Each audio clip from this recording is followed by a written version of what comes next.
students, welcome to BBN online classes. Today we'll do the questions of exercise 6.2. Okay, see the question number 3. If AB is parallel to CD, और ये जो AB है ये CD है ये दोनों क्या है पैरेलल हैं. Okay, and EF is perpendicular to CD. This is called perpendicular. This is sign of perpendicular and perpendicular makes always makes 90 degree angle. And angle GED is equals to 126 mean GED. ठीक है, ये पूरा 126 है. अब उसने कहा है find angle AGE. अब आपको निकालना कौन सा है, AGE निकालना है, दैट इज A और ये वाला G और E, AGE. आपको ये वाला एंगल निकालना है और कौन सा निकालना है, GEF, लाइक GEF ये वाला एंगल निकालना है. उसके बाद FGE और F और G, लाइक F G और E, मतलब ये तीनों एंगल यहाँ पे आपको ये फाइंड करने हैं. कैसे निकालेंगे, सबसे पहले हम ये देखेंगे हमें गिवन क्या है. सॉल्यूशन में सबसे पहले जो गिवन होता है वो लिख लीजिए. आपको गिवन है कि AB किसके है, पैरेलल CD के. जब ये चैप्टर शुरू करा था तो हमने आपको ये पैरेलल वाली प्रॉपर्टी करवाई थी कि दो लाइन पैरेलल है या कोई लाइन ट्रांसवर्सल है तो ऑल्टरनेट एंगल्स बनते हैं, कॉरेस्पॉन्डिंग एंगल्स बनते हैं, को इंटीरियर बनते हैं. ये सब आपको बताया था. जब भी पैरेलल आ गया तो ये एकदम आप वो वाली प्रॉपर्टीज के बारे में सोचोगे. ओके, अब ये कितना होगा, कहता है GED तो आपको दे रखा है angle, this is sine of angle. Angle GED is equals to 126 degree. Okay, तो 126 दिया है आपको. अब ये GED ये पूरा 126 है और यहाँ पे GE that is GED that is 126.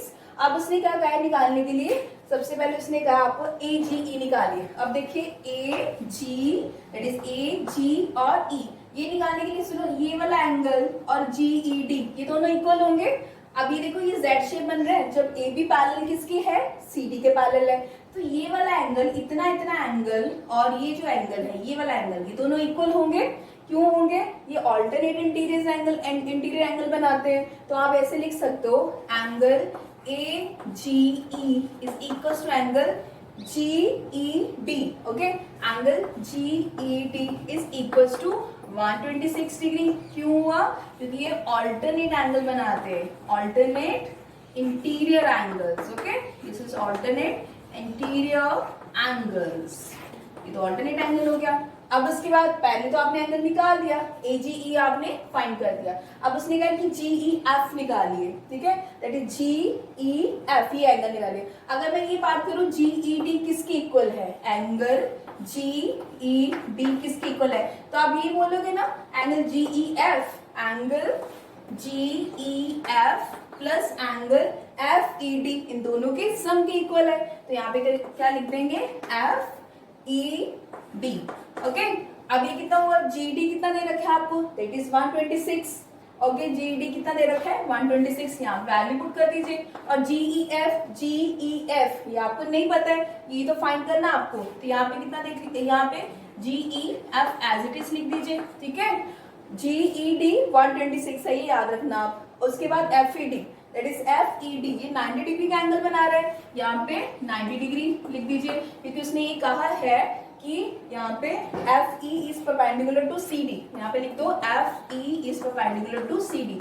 जब वो परपेंडिकुलर है तो वो 90 डिग्री का एंगल बनाएगा. अब ये कितना हो गया 126, ये इधर लेके आइए माइनस 90 डिग्री, तो ये कितना हो गया GEF. ओके, अब यहाँ पे कितना हो गया 6 हो गया, तो यहाँ पे कितना हो गया 3, तो 36 डिग्री GEF. ठीक है, GEF इतना इतना एंगल कितना आया आपका, दैट इज 36 डिग्री. क्लियर आपको.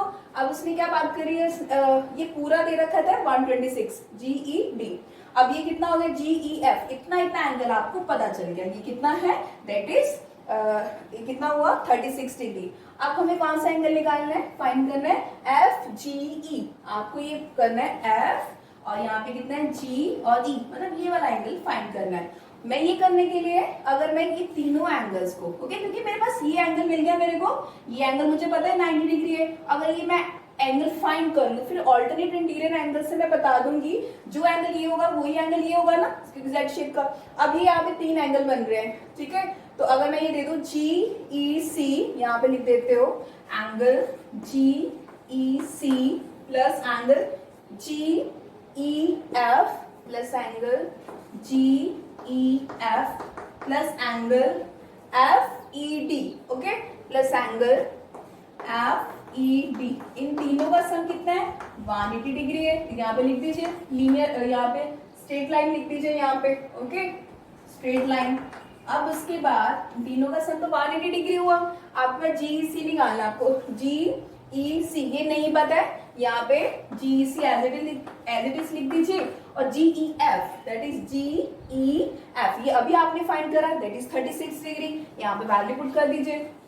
उसके बाद FED 90 है which is equals to 180 degree.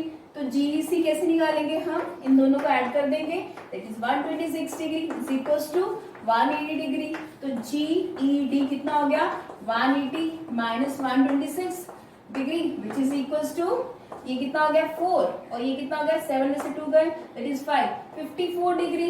GED कितना हुआ 54 डिग्री। मैंने GED क्यों निकाला, क्योंकि GED तो उसने बोला ही नहीं था निकालने के लिए, मैंने इसलिए निकाला अगर ये 54 डिग्री है, सी अगर ये 54 डिग्री है तो अगर मैं Z शेप देखूं, Z शेप इस हिसाब से, ओके तो ये वाला एंगल और ये वाला एंगल इक्वल होगा, ये भी कितना होगा 54 डिग्री दैट इज 54 डिग्री होगा ना ये भी। तो यहाँ पे लिख दीजिए GED is equals to FE that is आप FE उसने कहा FGE sorry that is FGE, ये भी कितना हुआ 54 डिग्री, और इसको भी क्या बोल दोगे आप ऑल्टरनेट इंटीरियर एंगल बोल देंगे, ठीक है। देखो ये क्वेश्चन टफ नहीं है, एक बार सिर्फ समझ के करेंगे तो आपको ये समझ आ जाएगा, ओके। तो सीधा नेक्स्ट क्वेश्चन, अब ये वाला क्वेश्चन देखिए, if AB is parallel to CD, okay.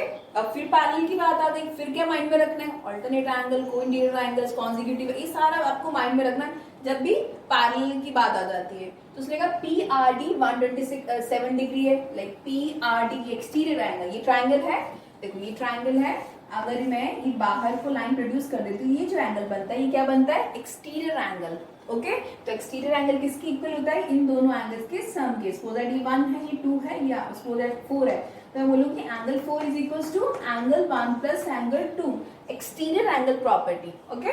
अब उसने ये कहा है कि आपको निकालने के लिए 127 में फाइंड x एंड y, ये जो x है और ये जो y है इसकी वैल्यूज निकालिए। तो बहुत इजी क्वेश्चन है। अब देखिए ये दोनों लाइन पैरेलल है, सॉल्यूशन में क्या करेंगे हम कि ये जो हमारा AB है वो किसके पैरेलल है, हमारा CD के पैरेलल है। When AB is parallel to CD तो ये वाला एंगल और ये वाला एंगल इक्वल होगा, ठीक है। अब क्या कह सकते हो आप इसको, दैट इज APQ, आप ये लिख दो एंगल APQ कितना है आपके पास, दैट इज 50 डिग्री दे रखा है, ओके। और APQ 50 डिग्री, और ये भी किसके इक्वल हो गया, x के इक्वल हो गया। क्यों हो गया, क्योंकि ये Z शेप बन रही है, देखो ये Z शेप बन रही है, ये एंगल और ये एंगल इक्वल होगा, तो ये एंगल 50 है तो x भी कितना होगा 50 डिग्री होगा। क्यों होगा, ऑल्टरनेट इंटीरियर एंगल्स, जब लाइन पैरेलल होती है तो आप लिख दोगे because alternate, that is alternate interior angles, okay interior angles, तो ये ऑल्टरनेट इंटीरियर एंगल्स हो गए। अब बात करते हैं हम, ये आ गई, अब ये तो आ गया, मुझे y भी निकालना है, तो अब y की कैसे वैल्यू निकालेंगे।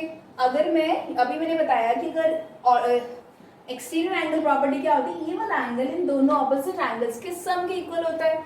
वो करने के लिए ये एंगल में 127 को that is PRD, angle PRD is equals to y plus x, opposite angles के सम के इक्वल होगा। क्या लिख दो y प्लस एक्स, इसको ऐसे लिख सकते एक्सटीरियर एंगल प्रॉपर्टी, ओके। और ये नहीं है कि मैंने इस हिसाब से करवाया, आपको भी इस हिसाब से करना है, आपको जैसे इजी लगे, जिस मेथड जो आता है वो कर सकते हो, आप अप्लाई कर सकते हो।